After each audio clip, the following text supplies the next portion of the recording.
The council is availing on behalf of the respondent in case between Dr. Shanli Vinayak versus State of Uttarakhand, in which the appellant was convicted under section 304A, read with section 90 of Indian Penal Code, section 337 of IPC, and her license to practice medicine was suspended by the imprisonment order of the learned trial court.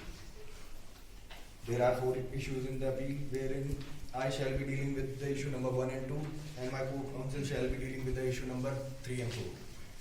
The counsel seeks permission from the bench to state the statement of facts in the incident case. You may proceed with issues. And as the learned counsel has left some fact or missed some information of the facts, I would like to state them. I would like to emphasize on point number 7 that MD of Elixir Lab, Mr. Yasraj Mishra, rejected the application stating that drug is yet being experimented and has not been approved by Food and Drug Administration completely. This shows the good idea of Mr. Yasraj Mishra. And the 8th point is Dr. Shalini then decided to use the drug without the acknowledgement of the hospital administration and hence stole the drug sent for Huntington's disease patient to the hospital. 9 point, after the treatment of Mrs. Rotangi, when she was recovering well, Dr. Shalini negligently discharged her on 1st May 2022 when she needed hospital observation to lower the risk and the side effects of the drug. This should be taken for her. On 7th May 2022, Mrs. Rotangi passed away due to cardiopulmonary arrest confirmed by postmortem report. In the response of Mrs. Rotangi's sudden death, her husband sued the hospital for medical negligence, and this all has been told by the medical council. The council seeks permission to state her statement of jurisdiction.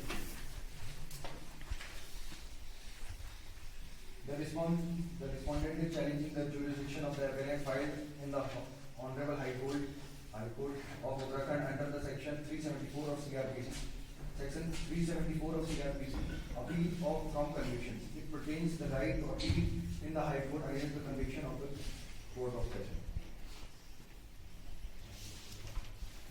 The council seeks permission to state the issues. There are 4 issues in this case. First one is whether or not the appeal is maintainable in the court of law. Second one is whether or not the act of Dr. Shalini Vinayak amount to negligence on her part. Number 3, whether or not the constitution and the decision of hospital administration is in accordance with the law. Fourth one is whether or not the trial court has erred in finding Dr. Shalini Vinayak guilty of medical negligence under section 304 of Indian Penal Code. The council seeks permission to state the first contention. Yes, please. The first contention is whether or not the appeal is maintainable in the court of law. It is humbly presented before the Honorable Court that the appeal is not maintainable in the court of law because according to section 374 of the Code of Criminal Procedure 1973, the appeal has a limitation of 30 to 90 days to be filed before the superior court. What is section 374 of Code of Criminal So, Procedure? is there any mention or reference of the limitation period in the facts that they have crossed the limitation period and then? It may have been crossing so that we have put in here that if there was a limitation of 30 to 90 days, if they have used it, then this appeal shall be. How can we differentiate between the days, 60 or 90 days? Can you define? An application which was filed in 60 days was is in the case of government employees, and in 90 days it is for general public. We proceed. Then we have a point B. The punishment for medical negligence under section 304A of Indian Penal Code includes 2 years of imprisonment, which does not fulfill the criteria of 374 subsection 2 of CRPC, as it includes a punishment of more than 7 years. In section 374 of Code of Criminal Procedure, clause B, it is mentioned that any person convicted on a trial held by a session judge and an additional session judge or on a trial held by any other court in which a sentence of imprisonment for more than 7 years has been passed against him or against any of other persons convicted by the same trial may appeal in the High Court. So this is also a limitation that we can do. The second issue is whether or not the act of Dr. Shalini Vinayak amounts to negligence on her part. It is humbly contended before the Honorable Court that the act of Dr. Shalini Vinayak does not amount to negligence on her part as the act of the applicant in accordance with the essential of 304A. Section 304A of Indian Penal Code. There are 4 essential of it. First one is there must be death of a person in question. Second one is the death must be caused by the accused. Third one is the death must be caused due to rash or negligent act of the accused. Fourth one is the act of the accused must not amount to culpable homicide. What is maybe medical negligence, as we say?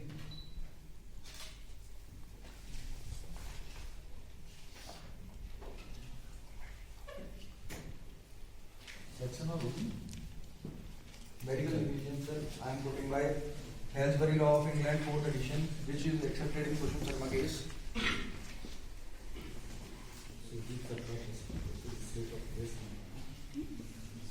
Sir, it is also I'm backing it up by Halsbury Law of England 4th edition. So is it having authoritative value or persuasive value? That's very lost in India. Then it was accepted in Kushum Sharma case, which was Just a reference of the same or it's having authority? then it would refer in Kushum Sharma and others versus Batra Hospital and Medical Research Center 2010 3 SCC 480. That's what I'm saying. It was accepted. That it is it having authoritative value or persuasive value? You are referring. Yes, you can proceed. Medical negligence, duty on to a patient, a person holds himself out as ready to give medical advice of treatment impliedly undertakes that he is possessed of skills and knowledge for the purpose. Such a person, whether he is registered medical practitioner or not, who is consulted by a patient, owes him a certain duty, namely a duty of care in deciding whether to undertake the case, a duty of care in deciding the treatment to give, and a duty of care in his administration of that treatment. A breach of any of that duty will support an action for the negligence by the patient. Martin F. D. D'Souza and Mohammed Ishwaq, 2009, 3 SCC 1. This case discussed the duty of care a doctor owes to a patient and emphasized the importance of proper administration of drug medication error, and the result of harm to a patient may be considered breach of duty of care in the account of medical practitioner. So how do you define duty of care? Then duty of care by a medical practitioner should consist of some basic things like she wasn't kept under observation after this harsh treatment, which the fact, and this was also the fact that the learned counsel missed, that it was 70% effective. Not more than that, it was 30% fatal also for the patient. 30% fatality is a huge number, and she must have been kept under observation for it. And the second point is the drug wasn't totally accepted by the Food and Drug Administration. It wasn't passed by them for the general public to use to cure the Rohat disease. It was for something else. Can you define what is the percentage of alcohol in the drug Used in this case? distributed Dr. Shalini? No, sir, it is not mentioned in the case. Pardon my lordship. The council would like to seek the permission to continue the argument. Please. Yes, please. Dr. Lakshman Balakrishnan versus Timbuk Babu Godbole and another AR 1969 SC 128. In this case, the code highlighted that a doctor has a duty to act with a reasonable degree of care and still can be held liable if there is a breach of that duty. In A.S. Mittal versus State of UP 1989 SC 1570, the court established that a patient has a right to expect a certain level of care from medical profession and can seek compensation if that standard is not met. As we can see in the above cases, that every court has held the doctor liable for the breach of the duty of care that they have not taken. After that, we submit a report that tells us that cardiopulmonary arrest is 50 to 60% in the cases of Roy disease, where the duty of care is not taken. Do there is any PM of the disease?